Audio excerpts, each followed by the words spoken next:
Abbiamo un sacco di domande da farti. Al contrario, ci sto.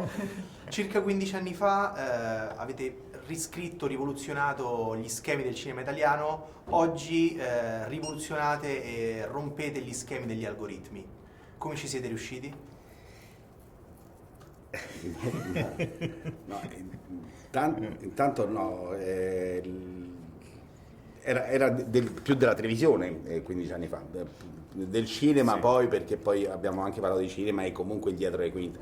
Oggi come oggi sì, scherziamo sull'algoritmo, ma penso che continuerà a essere un problema in futuro, perché insomma c'è secondo me un problema che l'algoritmo tutto sommato cerca di capire cosa piace a qualcuno perché ha visto qualcos'altro, molto semplicemente. E quindi si cerca di rifare quello che è stato fatto l'anno prima, più o meno simile perché è andato bene quella cosa. Però francamente l'arte, se vogliamo chiamarla così, non deve inseguire, ma essere inseguita. Ed è proprio un peccato che oggi come oggi invece questa nuova forma d'arte sono le serie televisive seguono altre serie televisive che funzionano comunque più o meno quelle zone là. Sì. Sei intristita, Caterina? Ci contavo tanto questo algoritmo invece. No, sì, comunque tu vuoi dire che in qualche modo, sì, è il nostro discorso, abbiamo cercato di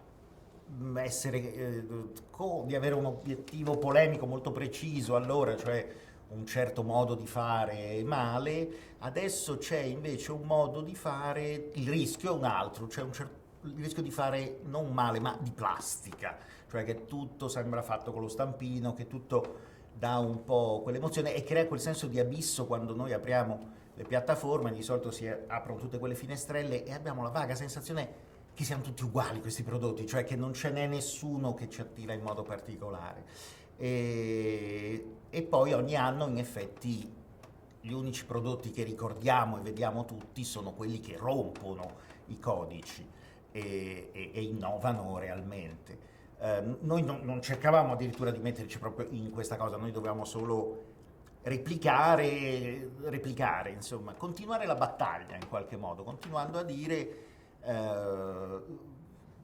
non lo so, a segnalare un pericolo, oppure a dire questo non ci piace, oppure questo ci sembra ridicolo, più o meno. Però se tu vai a vedere appunto una serie come The Winning Time, è una serie che rompe completamente gli schemi, non c'è niente precedente a quella serie là che è come quella ed è da paura. Quella è perché non ha inseguito nessuno. Dove sta? Dov'è? Su Sky. Sì. Non ho visto. In questo caso, appunto, le piattaforme Disney Plus con Boris ha allargato, no, il prospetto dell'universo, il post-universo di Boris a generazioni che magari non l'avevano visto la prima stagione quando appunto magari non erano nati, però la domanda è: cosa secondo voi ha allargato il bacino di pubblico così tanto in questi anni? Qual è stato l'elemento che poi generazionale, non lo so, è stato tramandato, non lo so. Non so se è un elemento, sicuramente la fruibilità durante gli ultimi anni, il fatto di poter farsi le maratone che prima si facevano con dei DVD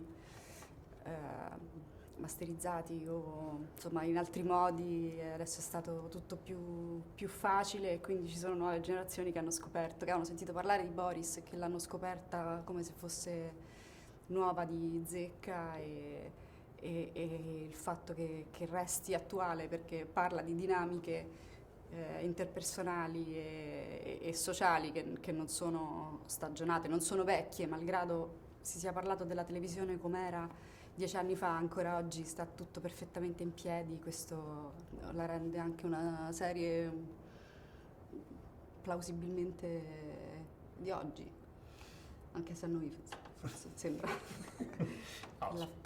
Sì, speriamo. Quando lo vedi in 4 quarti fa un po' impressione. Però forse anche quella cosa che dicevamo noi, ossia che quando è uscita Boris nel 2007 non si girava così tanto quanto si giri oggi. Oggi sono tutti piccoli registi, c'è gente che gira il filmato del compleanno e anzi certe volte in casa rifacciamo le scene o rifanno le scene, le montano e quindi sono nati tanti piccoli registi in giro per l'Italia, tantissimi, e quindi non è più una cosa, diciamo, per gli addetti ai lavori, perché addetti ai lavori ormai sono tutti, e quindi ci si riconosce abbastanza in quello che invece sembrava più di nicchia all'epoca. Grazie A te, mille. a te, Grazie. a te. Grazie.